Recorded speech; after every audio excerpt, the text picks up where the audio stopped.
Good, happy Wednesday morning, May 20, 2020.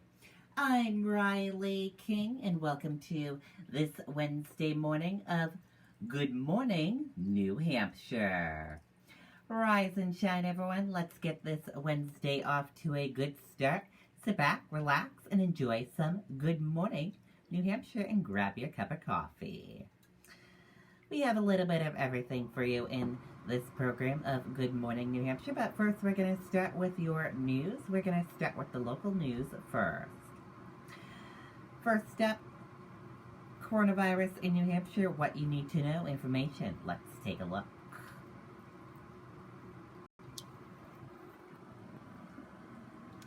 And here is that COVID-19 in New Hampshire information for all of you.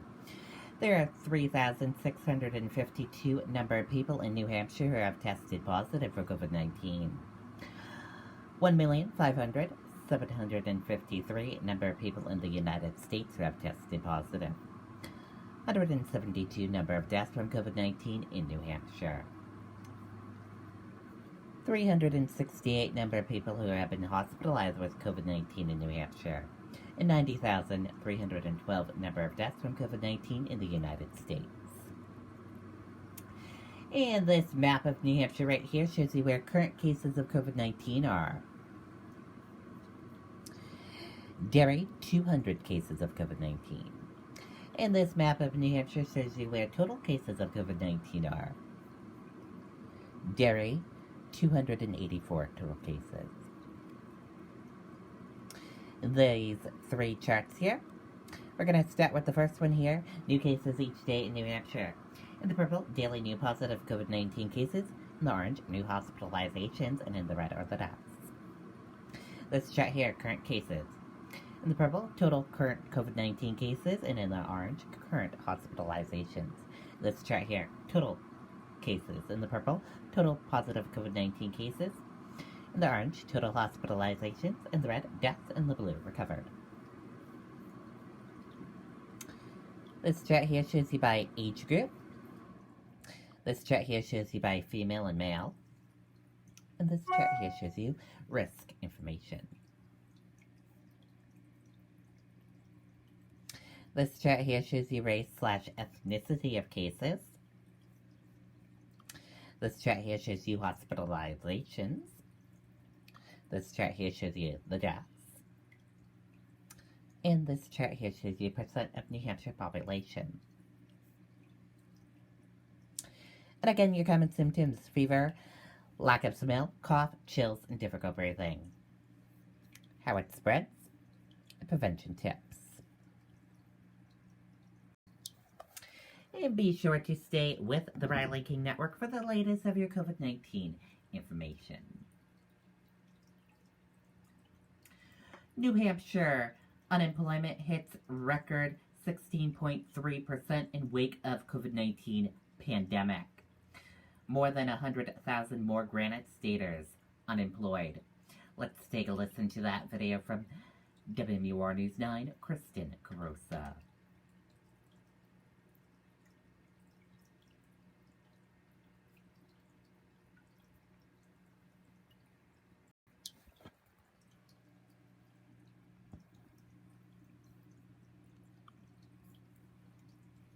When you cut lawns for a living, reliability matters. The Kubota commercial lineup with purpose-built mowers like... New numbers show New Hampshire unemployment in April was at 16.3%, the highest it's been since the state has been releasing data. Within a month's period, the number of people working went down by 152,000. At this point, the state says roughly 90% of claims have been paid. Just 2 short months, we've paid almost $500 million in unemployment benefits. So in 2 months, we've eclipsed that which we paid in the prior 7 years. But roughly 10% of claims are still in limbo. The state says those are typically more complicated and include wages from different states. Matthew Kratman is in that situation. 8 weeks rolls around, 9 weeks rolls around. I started to really need the money at this point. The state says it continues to process claims to those who are eligible.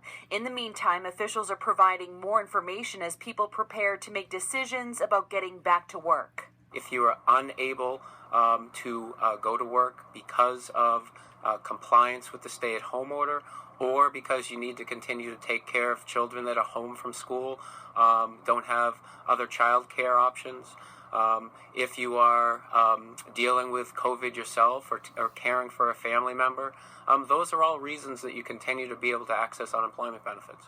State officials tell us they expect there will be questions on this in the weeks ahead, so they have released some guidance. That link is on our website and on our mobile app. Reporting in Concord, Kristen Carosa, WMUR News Now. Okay, and there you go on that video and that report. And we're going to switch gears now. Let's go into national news.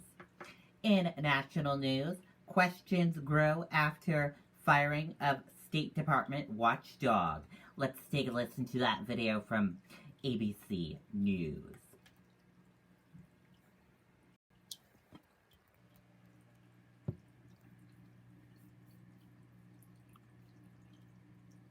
Details about the investigation into Secretary of State Mike Pompeo and the firing of the State Department's watchdog. Top Republicans are asking for an explanation. ABC's Alex Prochet reports.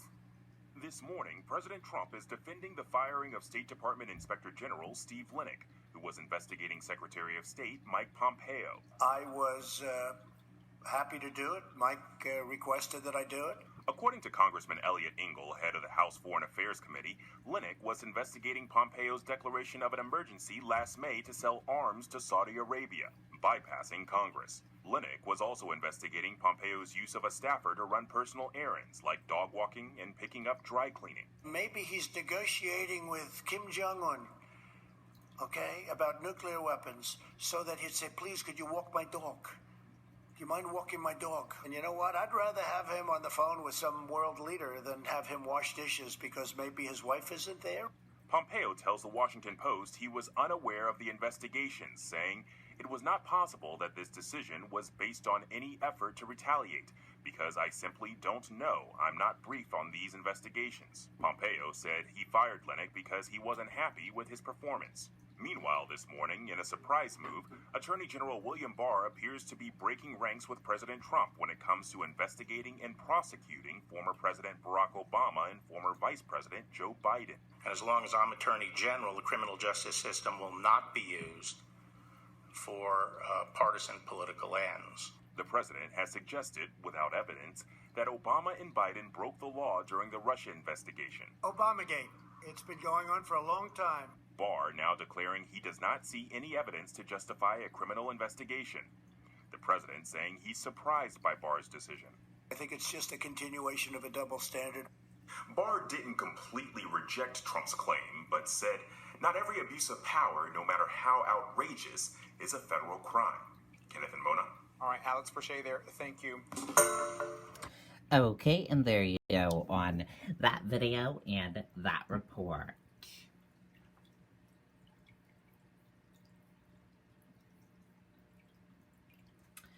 Coronavirus updates for the rest of the world. All 50 U.S. states have now eased coronavirus restrictions. Connecticut was among the last to begin reopening starting Wednesday. Today's biggest developments. Global cases near 5 million.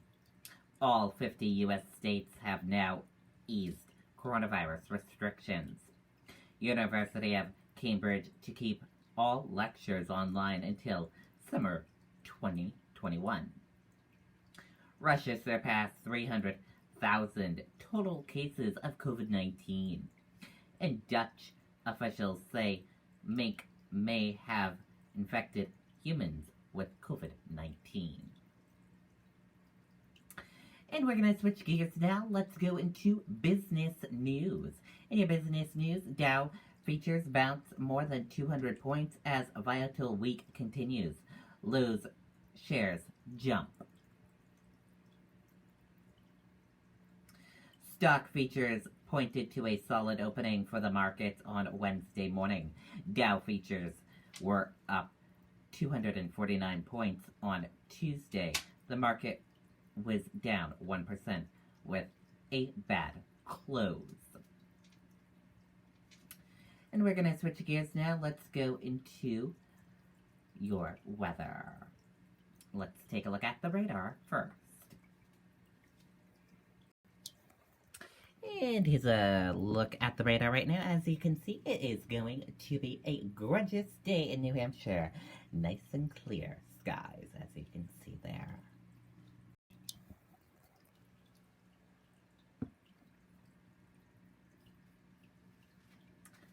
And weather right now is sunny, 53 degrees.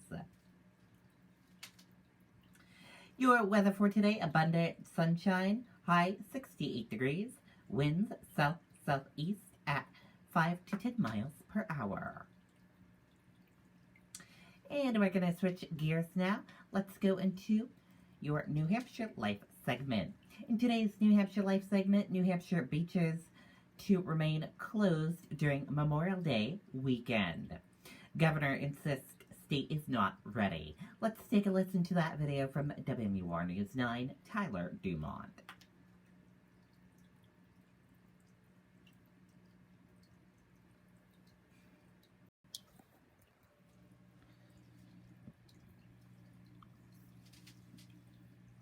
Beltate's building supply has been classified an essential business, and we take this responsibility very seriously. Now you have the option to place your orders via phone or email to orders@beltates.com for free delivery or curbside pickup. Stay safe because you matter to us. There's no doubt Granite Staters are going stir-crazy. This past weekend, cars buzzed up Hampton's Ocean Boulevard. People lined up for their favorite foods at the few spots that have opened. But the boardwalk was still largely empty, and barricades continue to block off parking lots. And despite desperate hopes from many to get back on the sand in time for the upcoming holiday weekend, the governor isn't budging on beaches yet. Is there any chance you will change your mind and reopen those beaches in time for this weekend? I don't think so. No, opening the beaches for this weekend is not likely going to happen here in New Hampshire. Though not making any promises, the governor says he is considering a task force recommendation to flex open beaches on June 1st. That's less than just 2 weeks away. He says while he wants to wait and see how other nearby states make it work at their beaches, he remains concerned about visitors coming from those states. And those are the visitors we really don't want here right now because of the level of COVID. The governor has opened some parts of the economy over the past few weeks based on recommendations from health officials and better numbers and widespread testing. But he says people should not let their guard down yet. From my point of view as the governor, we're not going to be letting down our guard until we get a vaccine. It just takes one or two kind of what I call super cluster events to potentially shoot those numbers right back up, have us to really put the constraints on things again, and kind of we're right back where we started. Nobody wants that.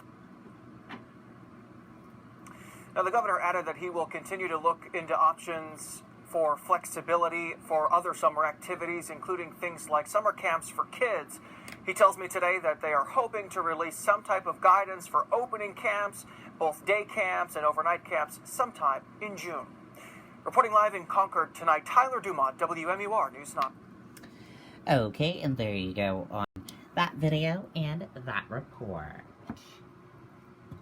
And we're going to switch gears now. We're going to go into a cooking segment now.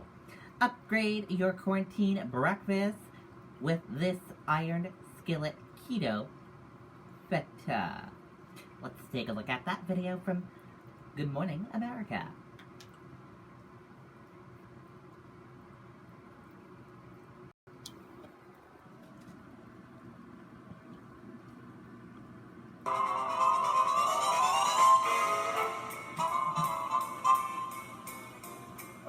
I'm Heather Dubrow, also known as Chef Heather. Not really, but aren't we all chefs now? Anyway, if I can make this, you can make this. It's super easy, really delicious. It's our cast iron skillet frittata. Ready? What we're going to do is we're going to start by whisking our eggs, heavy cream, MCT oil. By the way, MCT oil, so good. Great fat-burning ingredients and qualities. And we've got our salt and pepper. So whisk that together. And then we're going to set that aside. Okay, so now you take your cast iron skillet and you put it over a medium-high heat. We're going to start with our bacon.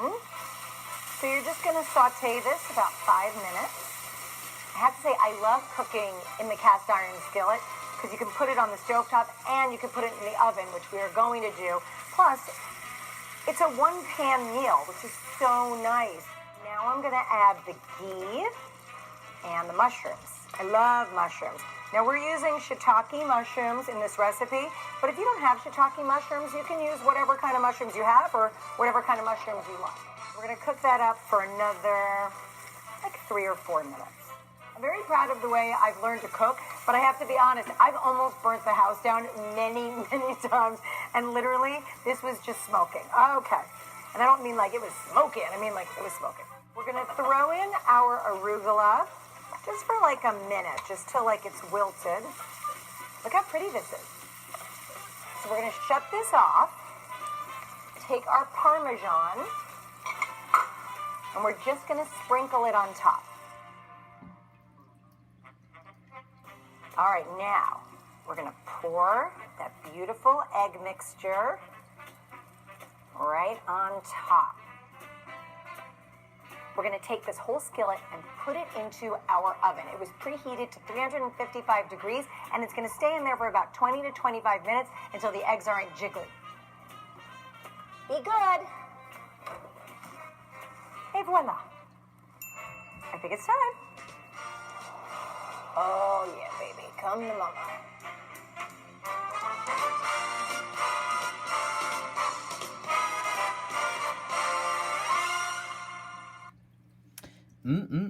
That looks good. I'll need to try that. That looks very yummy.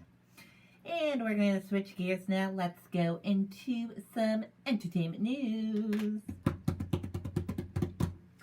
In your entertainment news today, Ripa slams critics of her live appearance. Let's take a listen to that video from Access Hollywood.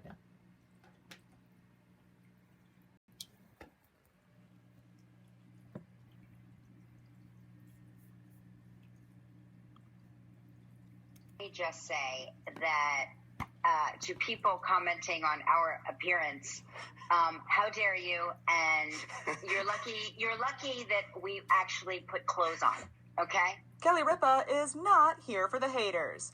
The daytime host clapped back at viewers who have apparently been criticizing her and co-host Ryan Seacrest's more casual than usual appearance during their at-home shows. Kelly explained on air that broadcasting from their respective quarantine spaces isn't as easy as it looks, adding that she and Ryan are still doing their part to deliver entertaining content without any of the on-set perks. It's harder than you think to roll out of bed and come to a TV show. It's counterintuitive. I mean, just look, here's a wire hanging out. I mean, it's a disaster. No, I'm this close to just pulling the laptop into the bed, okay? It is, but I'm not going to do that because no. I keep telling myself, you're a professional, and this is still a TV show, and the days still matter. It's kind of like my mantra. That's your speech, yeah. That doesn't mean there's no primping done at all, of course. Kelly teased Ryan to show off the secret behind his noticeable glow, while pointing out that they aren't the only ones simplifying their beauty routines these days.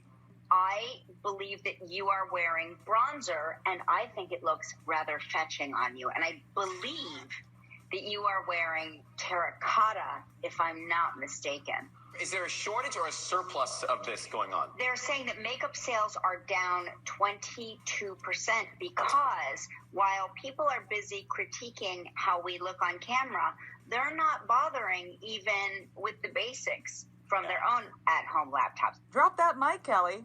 In fact, taking less time in the makeup chair has given the mom of 3 new insight into her priorities. Kelly shared that being camera-ready doesn't mean what it used to before the pandemic, and she hopes it stays that way. Though some of us may miss a lot of things about pre-quarantine life, the 49-year-old makes a solid argument for shifting perspective. I, for one, have not ordered makeup. I'm just using what I have. Some of it, I'm sure, is probably toxic. It's probably way past its expiration date. I don't care. I have a new outlook on life. Certain things don't matter anymore, and my appearance is one of those things that just don't matter. Duly noted, Cal, and for the record, you look great with or without a glam team. Okay, and there you go. And now let's take a look at those celebrity birthdays for today and see which celebrities are celebrating a birthday today.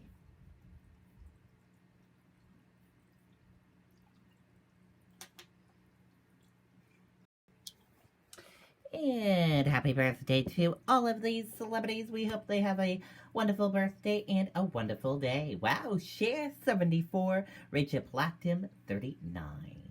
We love Cher and Rachel Platten. Great music and great singers they have. And that's going to do it for this Wednesday morning edition of Good Morning New Hampshire. Thank you for watching this edition of Good Morning New Hampshire. Have a great rest of your Wednesday, everyone. I'll see you back here tomorrow for another edition of Good Morning New Hampshire. Goodbye, everyone.